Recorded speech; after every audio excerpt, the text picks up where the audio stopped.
queridas irmãs, queridos irmãos, começamos mais um programa, O Espírito da Letra, analisando a obra do Espírito André Luiz através da mediunidade de Francisco Cândido Xavier. Já estamos no nosso 10º livro.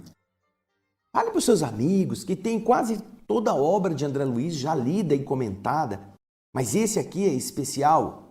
Esse é o livro Evolução em Dois Mundos. Hoje nós vamos para o capítulo 12. Você pegue as suas anotações, pegue o seu lápis, sua caneta, para que cada uma destas etapas possa ser aproveitada ao máximo por você mesmo, e você perceberá que não é nada impossível de ser entendido. Para que isso fique mais fácil, nós vamos continuar hoje com esse mesmo tipo de abordagem.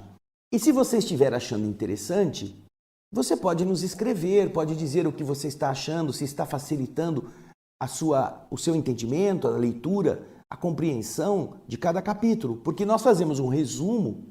Esse resumo sou eu mesmo quem faz. Eu preparo um resumo com as principais ideias de cada subtítulo. E depois, com o resumo lido e comentado, nós vamos ao texto, o mesmo texto daquele resumo, para que você entenda quantas coisas que você talvez teria passado por cima, teria ficado bloqueado e que, na verdade, não eram assim coisas tão difíceis de serem entendidas. Se você puder, envie-nos o seu comentário, porque isso nos ajudará também a melhorar o que nós estamos fazendo. Mas, agora, vamos ao texto. Vamos pegar o livro, capítulo 12, A Alma e a Desencarnação. O meu já está aqui, ó. E vamos começar com o primeiro subtítulo, A Metamorfose e a Desencarnação. Você verá o nosso resumo para começarmos a entendê-lo. Aí está. A desencarnação dos seres de natureza superior, de natureza mais elevada, ela se compara aos estágios da metamorfose incompleta dos insetos, que não precisam passar pela fase da crisálida. Existe um grupo de seres, no caso dos insetos, que eles não têm a transição, eles não passam pelo estágio da crisálida. Eles saem da vida e já ingressam, depois de nascidos, já ingressam na sua forma definitiva. Então, vamos ver como André Luiz está falando exatamente isso. Os mamíferos que são anteriores ao ser humano, portanto já são espíritos, corpos bastante desenvolvidos, esses mamíferos anteriores ao ser humano, por não possuírem ainda o pensamento contínuo, porque eles não são seres humanos, eles são animais, e os animais têm o quê? O princípio inteligente. A mônada chegou ao estágio do ser animal superior como princípio inteligente.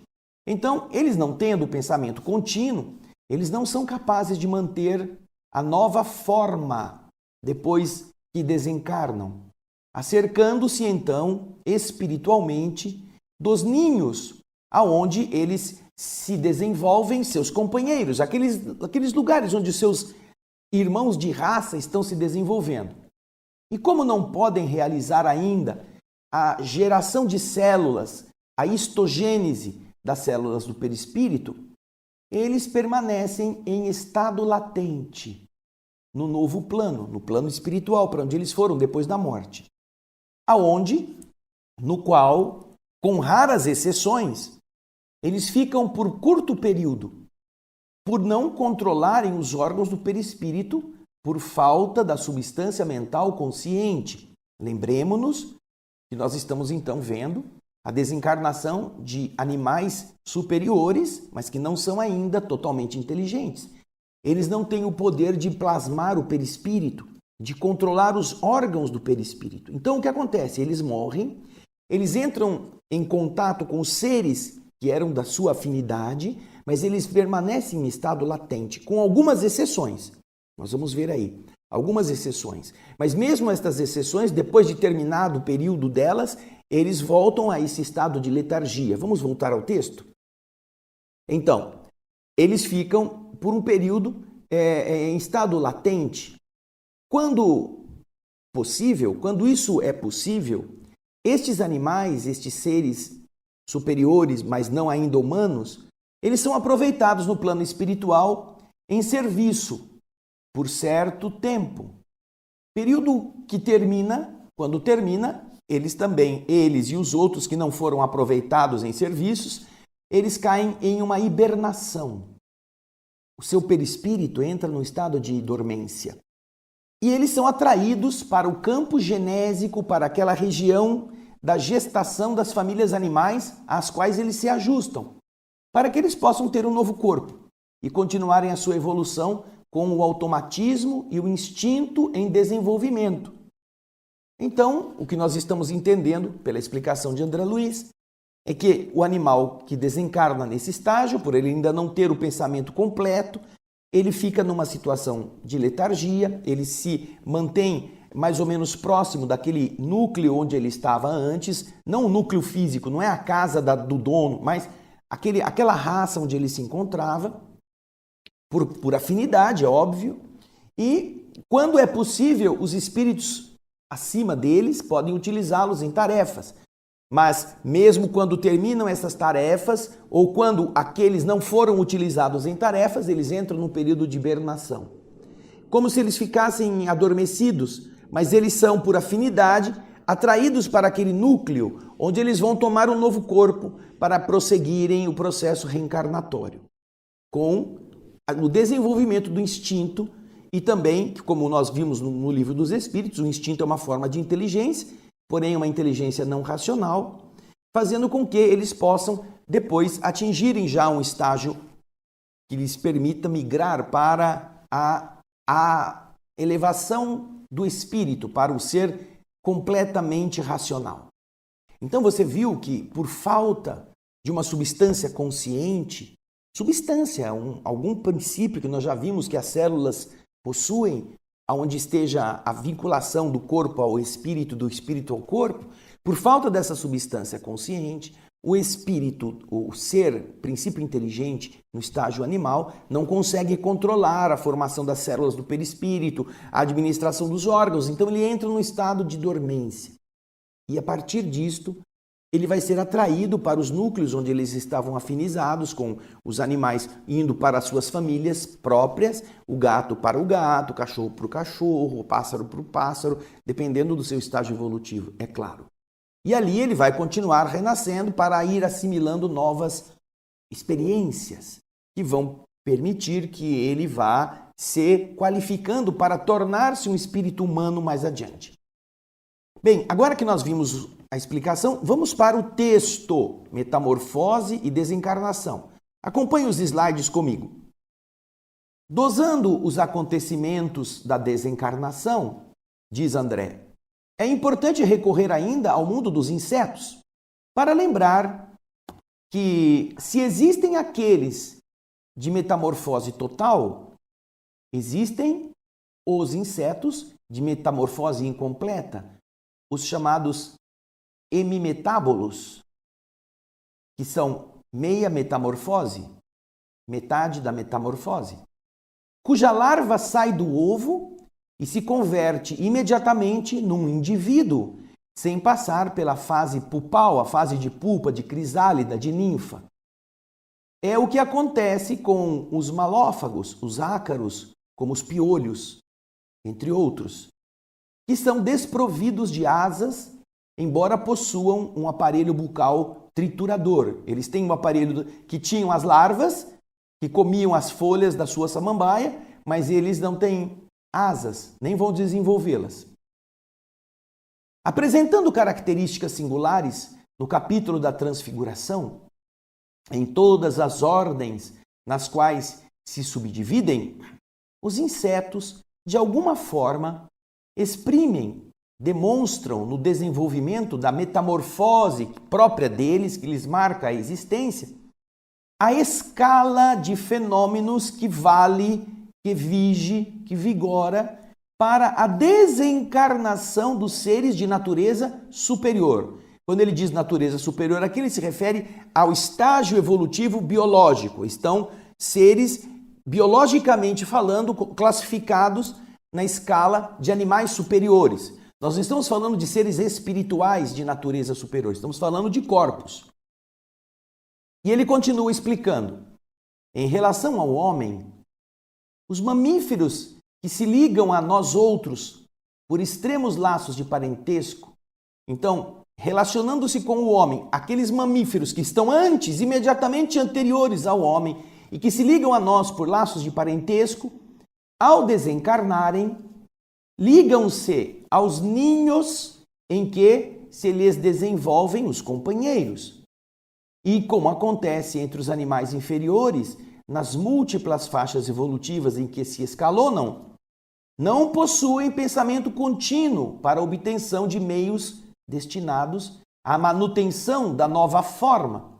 Vamos imaginar aqui os seres que estão logo abaixo de nós, os hominídeos, os que vieram dessa construção milenar ou de milhões de anos e que estão bem próximos da forma humana, sem serem humanos ainda. Então, quando eles morrem, eles estão do outro lado da vida, mas ainda estão conectados aos seres que estão ali formando as suas famílias. Eles ainda não têm condições de manter a forma perispiritual, porque eles não têm o raciocínio completo. Daí, vamos continuar o texto vendo o que André Luiz explica.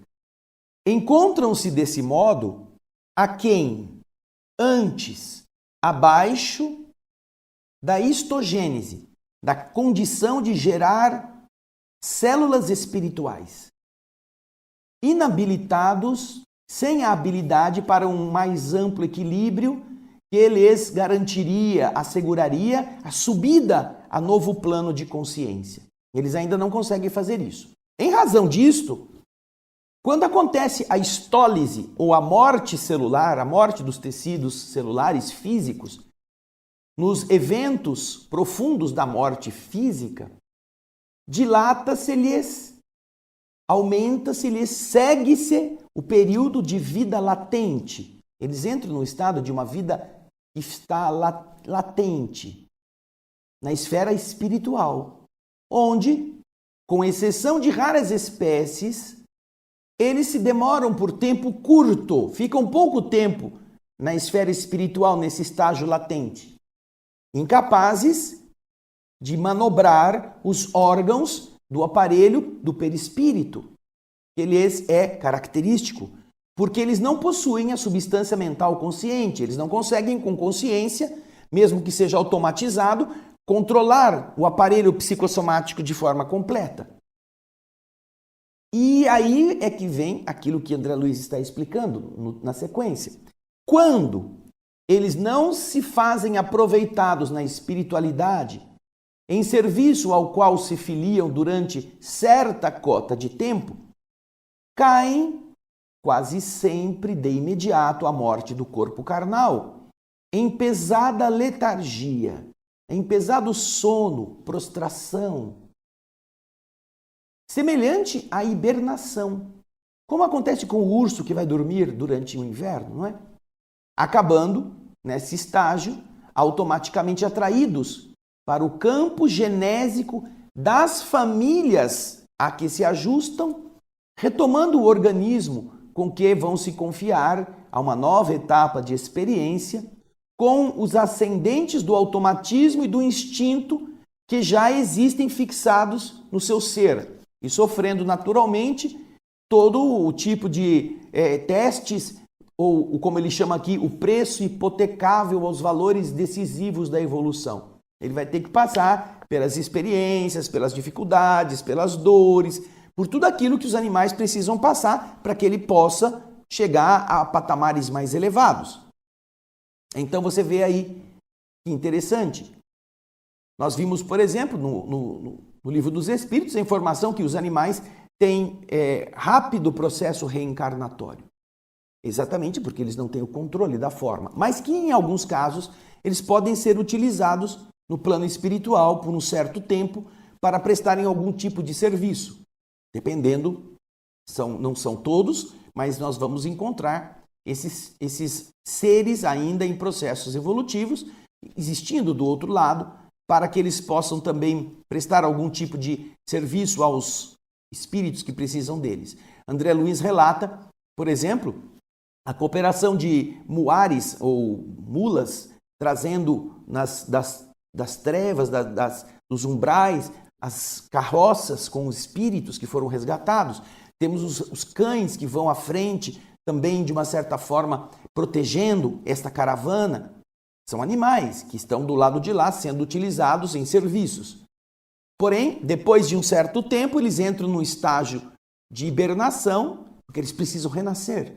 Eles não evoluirão lá, eles precisam ter as experiências da carne para desenvolverem outras capacitações que mais adiante permitirão que eles se tornem espíritos humanos. Ok? Bem, agora nós vamos para o segundo subtítulo. A frase que o apresenta nos dá a ideia do que seja.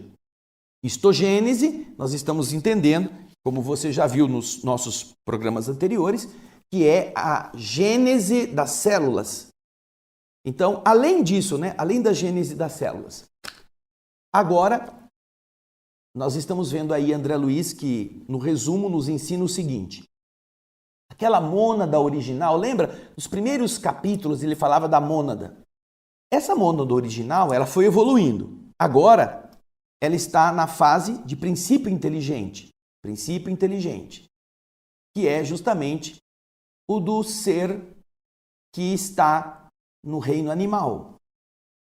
Ela incorpora a experiência necessária através do quê? Do morrer e do renascer, sendo ajudada pelas inteligências superiores em sua marcha evolutiva. Espíritos mais elevados ajudam esse princípio inteligente a ir assimilando o que acontece na morte e no renascimento para tornar isso mais fácil. Aí ele vai entrar aqui na faixa dos animais superiores que já estão bem na condição humana. Ele diz o seguinte: acima dos animais irracionais, encontraremos o homem infraprimitivo. O homem já é um espírito, mas ele ainda não está naquela fase primitiva de organização social, na caverna, na formação de famílias. Ele está antes disso. Vamos chamá-lo de Neandertal, o Pithecanthropus erectus, mas ele já é espírito. Então, esse homem infraprimitivo, vamos continuar o resumo. Acima dos animais irracionais, encontraremos o homem infraprimitivo, portanto, já como espírito, começando a ter que defrontar-se com o fenômeno da morte, diante da glória da vida, como uma criança deslumbrada diante de algo grandioso que não consegue entender. Agora, ele é o homem já, mesmo sendo infraprimitivo, ele já é um ser humano, com o pensamento constante de espírito, tem estabilidade para a completa metamorfose, podendo realizar a geração celular em seu perispírito, com a força da própria vontade para novo estado individual. Ingressa no novo plano, conduzido pela morte, mas consegue deixar o campo físico através da automatização mental da geração celular no perispírito, desligando as novas células, as do perispírito, das antigas que morrem com a eficiência e segurança obtida nas longas e repetidas reencarnações. Ao longo das reencarnações como ser animal superior, ele foi treinando isto. Essa situação de sair do corpo, as células do corpo físico precisam se desligar e ele vai ter que aprender a mobilizar sua vontade para gerar as células do perispírito. Então, ele começa nesse processo de nascer e morrer, ainda na condição agora de homem infraprimitivo, ele começa a se defrontar com um mundo diferente, porque agora ele já tem consciência completa. Agora ele já é capaz de perceber as coisas, de fazer conexões, mesmo que ele ainda seja muito ingênuo. Você já deve ter tido algum animal de estimação na sua casa? Um gato, um cachorro. Você já percebeu como qualquer barulho estranho eles se assustam? Eles não estão acostumados. Então, liga-se um aparelho, um aspirador de pó, o gato desaparece, corre para baixo. O cachorro começa a procurar um meio de se esconder. E então, você entende que para eles aquilo é uma novidade muito grande. Ele não entende o que está acontecendo. É um espírito, é um princípio inteligente que tem agora receio das novidades. Então André Luiz está falando que quando o homem está indo nessa fase, ele ainda está pouco afeiçoado à consciência da vida do lado de lá e do lado de cá. Então ele fica como uma criança, meio deslumbrada, meio sem entender o que está acontecendo com ele. E nessa fase, ele começa a coordenar já, e com vistas a uma automatização, fazer a coisa de ficar automática, coordenar a geração de células do perispírito à medida que as células do corpo vão morrendo. É isso que André Luiz está explicando nessa histogênese que o segundo subtítulo nos apresenta. Vamos agora ao texto, vamos ler o que André Luiz está falando. Acompanhe comigo. Através desse movimento incessante da palingenesia, que é o nome complicado da chamada reencarnação, da palingenesia universal, ou seja, todos os seres nascem e renascem, através desse movimento de ir e vir, o princípio inteligente incorpora a experiência que lhe é necessária, estagiando no plano físico e no plano extrafísico, recolhendo, como é justo, a orientação e o estímulo das inteligências superiores em sua marcha laboriosa para mais elevadas aquisições. Espíritos amigos estão ajudando o desenvolvimento desses seres. Pouco acima dessas mesmas bases, vamos encontrar o homem infraprimitivo, na rusticidade da furna em que se esconde, surpreendido no fenômeno da morte, diante da glória da vida, como uma criança tenra e deslumbrada, à frente de uma paisagem maravilhosa, cuja grandeza nem de leve ela pôde ainda compreender. O pensamento constante agora, não é? O homem é um espírito, ofereceu-lhe a precisa estabilidade, a estabilidade necessária, adequada para o quê? Para a metamorfose completa. Pela persistência e consistência das ideias, adquiriu o poder de integrar-se mentalmente, para além da histogênese em seu corpo espiritual. Essa geração das células do corpo espiritual, conduzindo este corpo espiritual com a alavanca da própria vontade, que a indagação, a curiosidade e o trabalho enriqueceram, agora para um novo estado individual.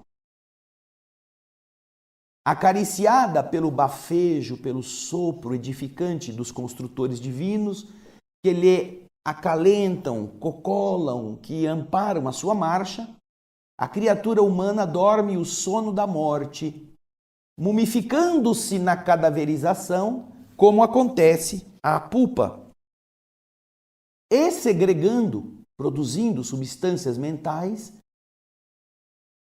à base de impulsos renovadores, tanto quanto certas crisálidas que secretam um líquido especial que lhes facilita a saída do próprio casulo.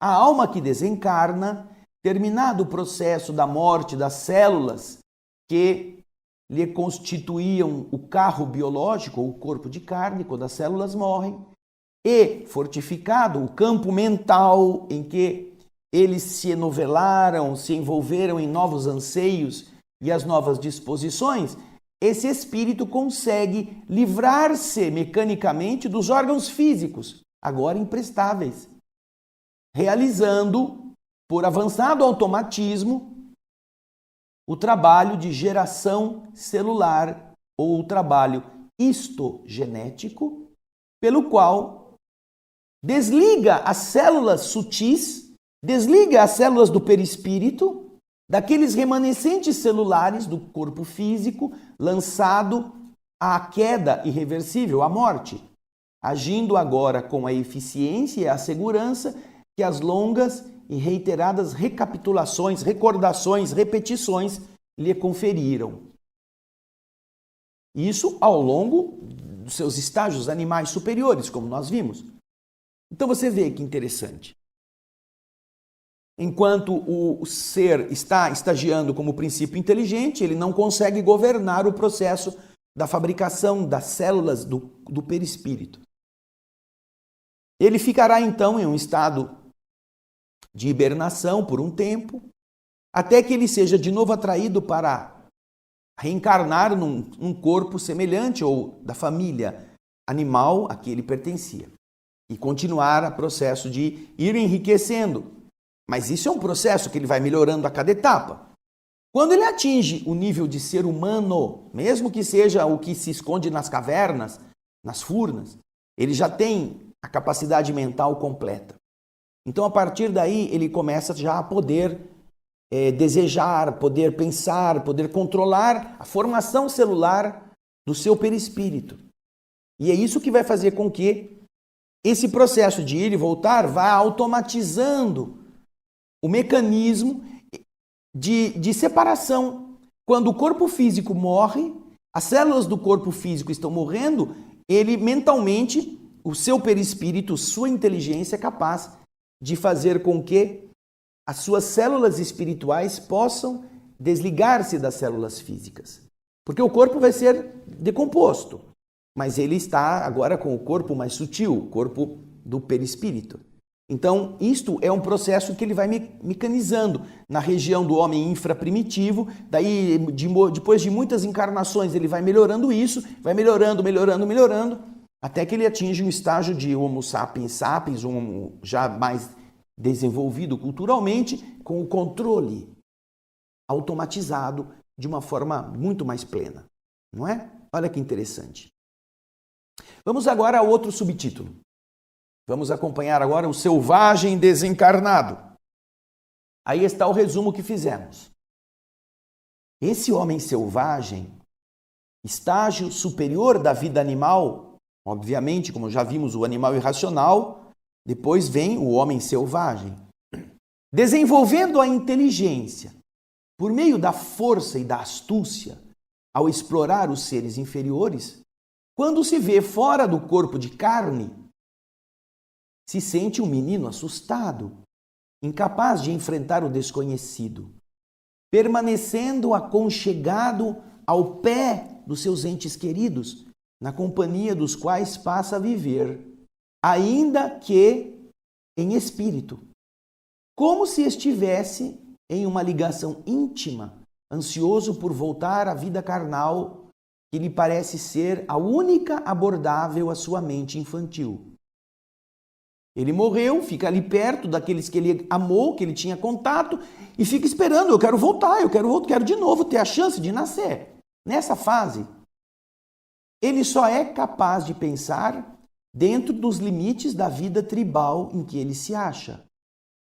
A vastidão do cosmos o perturba, o olhar, perturba nele essa descoberta tão grande. E olha que interessante aqui. A visita de seres extraterrestres, mesmo benevolentes e sábios, causa-lhe pavor, fantasiando o homem, então, em espírito, estar diante de deuses bons ou maus. Mantém-se desta forma preso ao ambiente da tapera onde morreu, sonhando em voltar ao convívio revitalizante daqueles que falam a sua língua e têm os mesmos interesses. Ele já é agora um homem capaz de ressurgir do outro lado com os apetrechos de um corpo espiritual completo. Mas ele não entende nada. Ele quer ficar junto. É como quando você vai na escola pela primeira vez ou você chega num lugar em que você não conhece ninguém. A primeira coisa que você faz é procurar alguém que você já conhece para ficar com aquela pessoa. Você não sabe o que é aquilo lá, mas você descobriu alguém e você fica, vamos ficar junto, eu e você aqui que a gente já se conhece. Então o homem, o espírito desse selvagem, quando ele desencarna, ele está confuso, ele tem medo da grandeza, ele tem medo de ver tudo aquilo. E mesmo, olha que interessante, essa capacidade de percepção de seres extraterrestres o infunde pavor, ou colocando-os como deuses ou como demônios, espíritos do mal.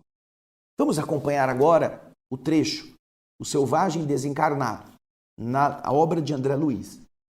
André Luiz diz o seguinte: entretanto, o homem selvagem, que se reconhece dominador na hierarquia animal, cruel habitante da floresta, que apura a inteligência através da força e da astúcia na escravização dos seres inferiores, que se lhe avizinham, que se lhe aproximam da caverna, desperta fora do corpo denso, fora da carne, como um menino amedrontado, assustado, que, em se sentindo incapaz da separação para enfrentar o desconhecido, e não sabe o que fazer agora, que o corpo está dormindo ou que o corpo morreu, ele permanece tímido ao pé dos seus, em cuja companhia passa a viver, noutras condições vibratórias, em processos variados de simbiose, de associação, ansioso por retomar a vida física, que lhe surge a imaginação como sendo a única abordável à própria mente,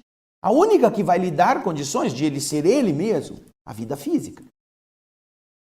Nesta fase, não dispõe de suprimento espiritual, de alicerce, de base espiritual que o ajude a pensar em termos diferentes da vida tribal em que se apoia. O espetáculo da vastidão cósmica perturba-lhe o olhar. E a visita de seres extraterrestres, mesmo benevolentes e sábios, lhe causa pavor, acreditando-se estar à frente de deuses bons ou maus, cuja natureza ele próprio se encarrega de fantasiar na estreiteza de suas próprias concepções.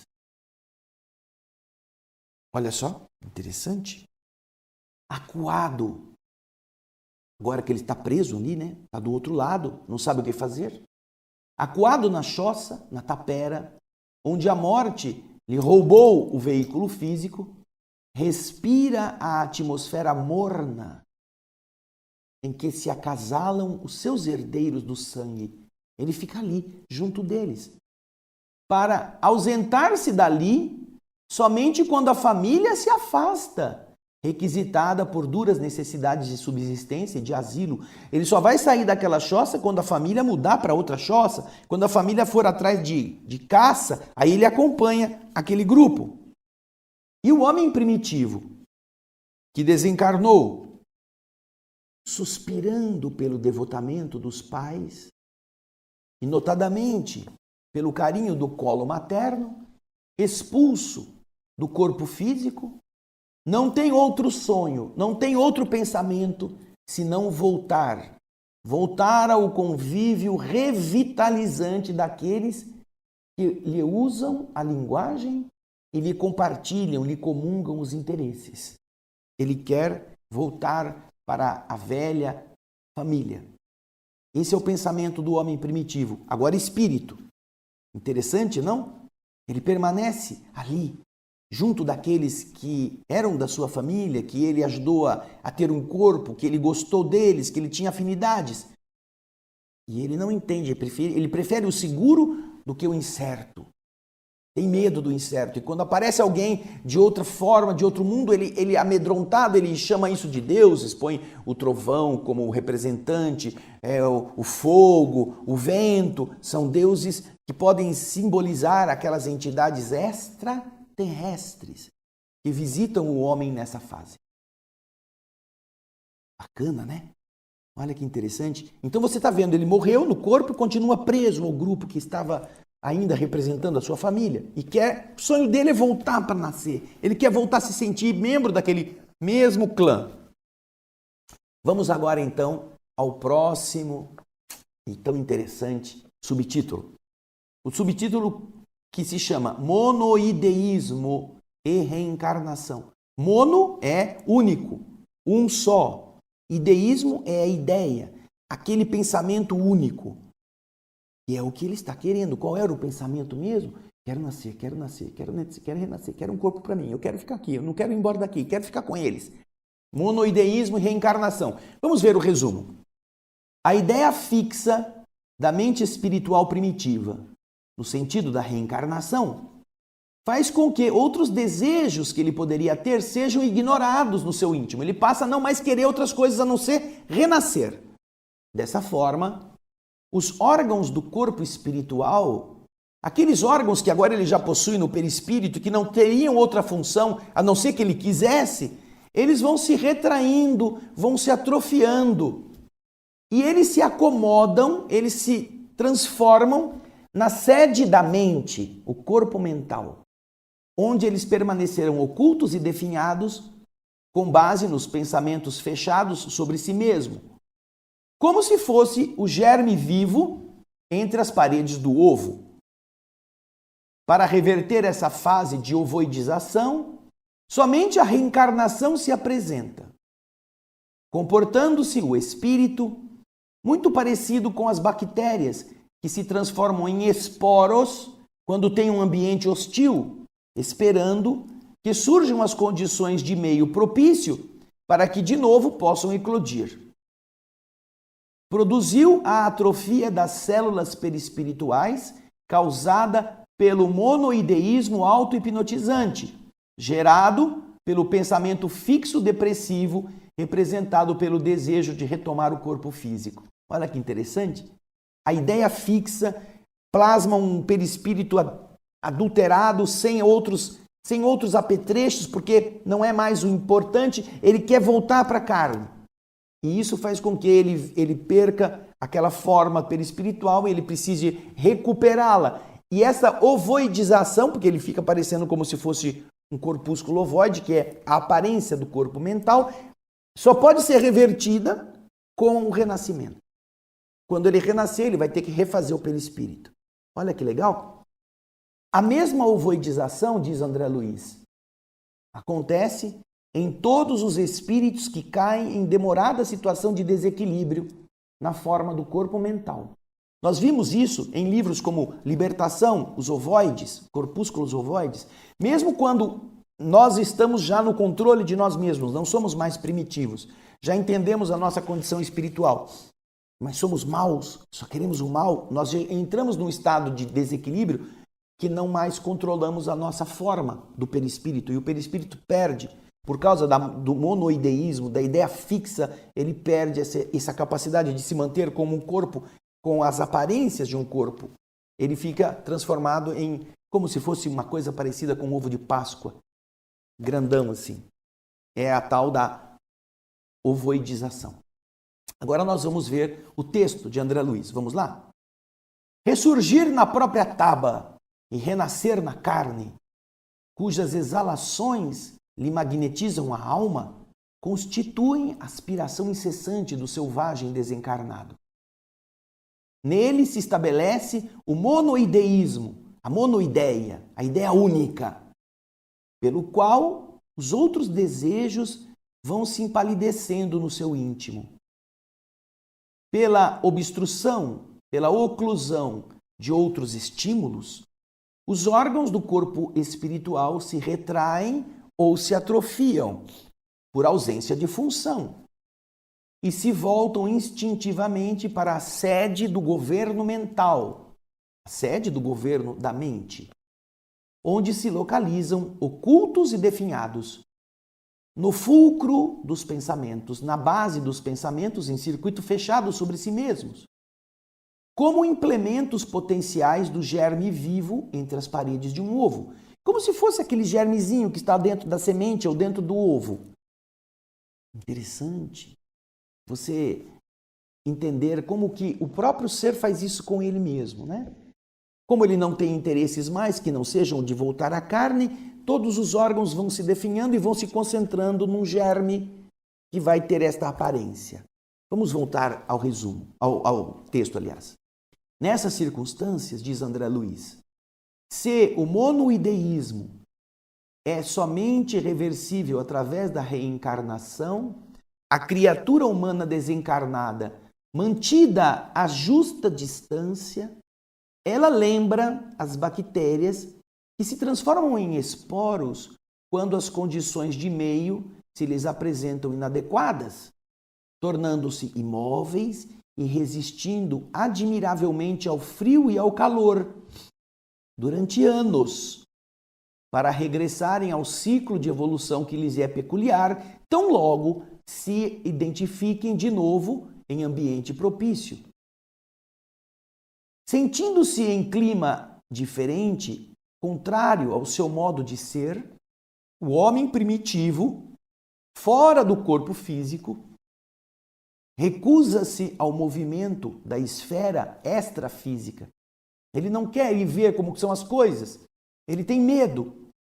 Então ele se agarra àquilo que ele já conhece, submergindo lentamente na atrofia, na debilitação das células que lhes tecem o corpo espiritual, por monoideísmo auto-hipnotizante, provocado pelo pensamento fixo depressivo que lhe define o desejo de retorno ao abrigo do corpo. Ele quer voltar ao corpo, ele só pensa naquilo. Nesse período, afirmamos habitualmente que o desencarnado perdeu o seu corpo espiritual, transformando-se num corpo ovoide. O que ocorre, aliás, a inúmeros desencarnados outros também, não é só aos primitivos. Estes outros também passam pela ovoidização quando eles se encontram em situação de desequilíbrio, diz André. Cabendo-nos notar que essa forma de ovoide, segundo a nossa maneira atual de percepção, ela representa o corpo mental do indivíduo, um dos corpos do perispírito, corpo mental. Guardando consigo, conforme os princípios ontogenéticos da criação divina, todos os órgãos virtuais de exteriorização da alma. Nesse corpo mental estão todos os órgãos que podem ser produzidos num perispírito, quando o ser vai reencarnar nos círculos terrestres. Então você vê, nesse ovoide estão os princípios ontogenéticos da criação divina. Parece aquele processinho embrionário da mônada, né? E ali estão guardados todos os órgãos virtuais de exteriorização da alma nos círculos terrestres e espirituais. Da mesma forma como o ovo, aparentemente simples, guarda hoje a ave poderosa de amanhã, ou como a semente minúscula que conserva nos tecidos embrionários a árvore vigorosa em que se transformará no porvir. Puxa, que legal, não é? Nossa, você vê que o fato de concentrar a mente no desejo de renascer faz com que o perispírito dele vá perdendo as outras estruturas e vá se condensar numa forma que só poderá ser desfeita ou retomada quando ele produzir de novo um novo corpo. Agora, no próximo programa, nós vamos continuar a entender esse mecanismo.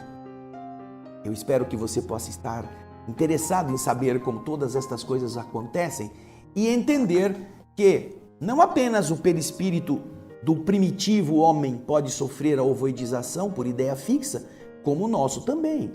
Quando nós perdemos o controle, o equilíbrio, a capacidade de gerar a harmonia necessária, o espírito desencarnado se torna, assim, um ovoide também, precisando passar por processos depois para retomar o controle da forma. Mas isso a gente vai deixar para depois. Obrigado pelo seu carinho, pela sua audiência. No próximo programa a gente vai para o subtítulo A Forma Carnal, ainda do capítulo 12. Vai lendo, não fica me esperando não. Vai fazendo já suas anotações e a gente se vê no próximo O Espírito da Letra. Um grande abraço e muita paz.